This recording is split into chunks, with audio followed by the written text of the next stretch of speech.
no God. Joy spread across the congregation. Just the struggle, is there God or no God, is over. The enlightened one has declared there is no God. The message spread across the town.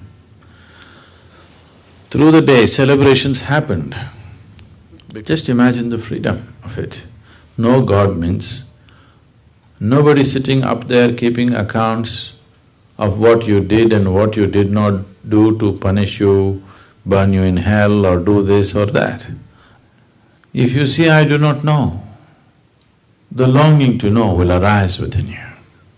If the longing arises, the seeking arises. If the seeking arises, the possibility of knowing exists.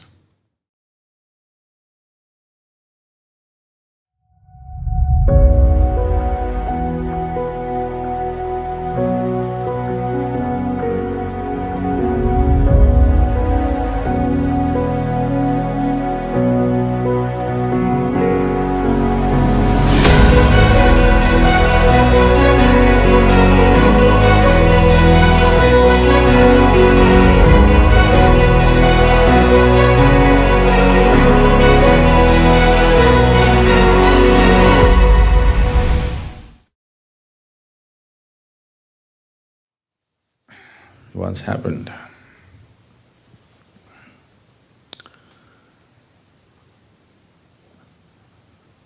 Gautama, the Buddha, you heard of him? Yes. Everybody heard of Gautama? So, Buddha is not his name is Gautama Siddhartha. He became a Buddha. So he is not the only Buddha in the world. There have been thousands of them and there still are. So Gautama was sitting in a large congregation of people one morning, an early morning, earlier than this, okay?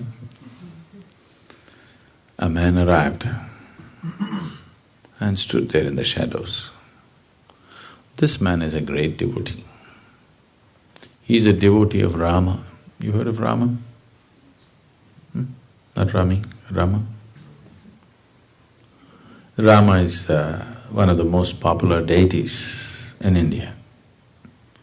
If you do not already know this, in India we have 36 million gods and goddesses. It's a very rich country.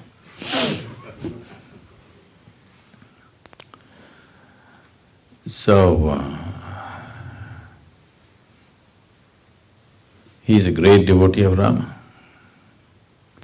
The devotees in India, not now and not everybody, but those who take this seriously, they will not utter any other word than the name of God that they believe in. So if they want you to come, they'll say Ram Ram. If they want you to go, Ram Ram. If they want something, Ram Ram. No other word but Ram. Their clothes are all printed Ram Ram, they utter only Ram Ram, they live Ram Ram. They devoted their whole life to God. You are smart, you are not like that. You kept God like insurance. Just in case something goes wrong, I have also paid my premium. Everything that you need to do, you do it yourself. You kept God like insurance. You're smart. But this man invested his whole life in God, total. Age is passing away, little doubt has come. Are there people here who don't believe in God? Nobody? No leftists? No? Only one? Okay. What's your name? John. Only John? Nobody else? I have doubts. So, little doubt has come. He knows there is God. Just a little doubt. Suppose there is no God. I'm wasting my whole life doing Ram, Ram, Ram. See, this doubt will come to you only if you invest your whole life. You invest just 10 minutes in a week, then you will not get this doubt, it's all right, what's the problem? You know? If you invest your life completely into God, then within 3 days doubt will come. Am I wasting my life just doing this? And there are other people who don't believe. See, look at this John. He doesn't believe. For him also sun comes up in the morning. For him also flowers blossom. From him also life happens. Looks like he's having a better time than me. It's a little doubt. He knows there is God. Just a little doubt. Now there is an enlightened being here. He wants to confirm. But after being a well-known devotee for a long time, because he did not just go to the temple, he built many temples.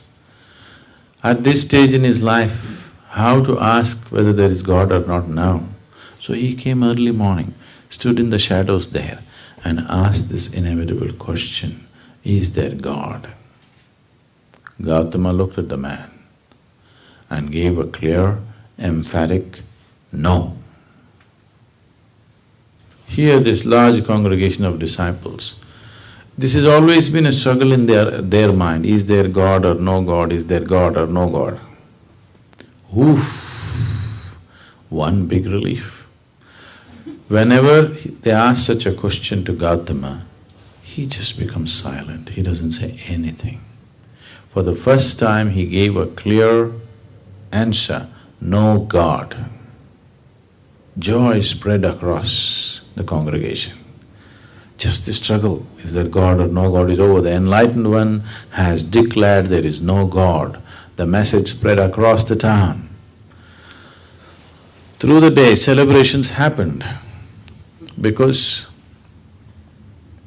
just imagine the freedom of it. No God means nobody sitting up there keeping accounts of what you did and what you did not do to punish you, burn you in hell or do this or that. Life is completely yours. So through the day, celebrations happened. Everybody is in great joy. The evening, once again the congregation is sitting, another man came. He also standing in the shadows. This man is a Charvaka. Charvaka means, in India, there are groups of people who are known as Charvakas. These Charvakas are out and out materialists. They don't believe anything other than what they can see. Probably this is the only culture that allows this. You will see actively missionaries of God going from village to village spreading their God message, and missionaries of no God going from village to village, arguing with people and proving to them how there is no God. Probably this is the only culture that allows that. Anywhere else they would be killed. So if you want, you can spread God, or if you want, you can spread no God. This is true democracy, you know. This has been there like this for thousands of years. People come and set up arguments in the village and they prove to you how there is no God. So this is an expert Charvaka. Whatever kind of believer you are, if you talk to him for 10 minutes, he'll prove to you no God. For thousands of people, he's proved no God, no God, no God. Age is passing, little doubt has come. Suppose there is God. When I go there, will he leave me? And all these believers say that he's got all kinds of torture equipment up there. So because I went about proving to everybody that he doesn't exist, he may torture me much more.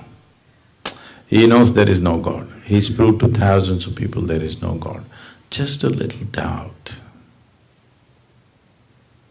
Now there's an enlightened being here. He wants to confirm. So he appeared there in the evening. And he asked the same inevitable question, is there God? Gautama looked at the man and said, yes. Once again turmoil started. Morning he said, no God, they were all really happy. In the evening he says, there is God. So what's the game Gautama is trying to play? See, if you believe there is God, or if you believe there is no God, you're in the same boat. You believe something that you do not know. I believe this, you believe that, doesn't make any difference. You can believe whatever you want. Yes? Everybody can believe whatever they want. It need not have anything to do with reality as such. If you say, I do not know, the longing to know will arise within you. If the longing arises, the seeking arises. If the seeking arises, the possibility of knowing exists.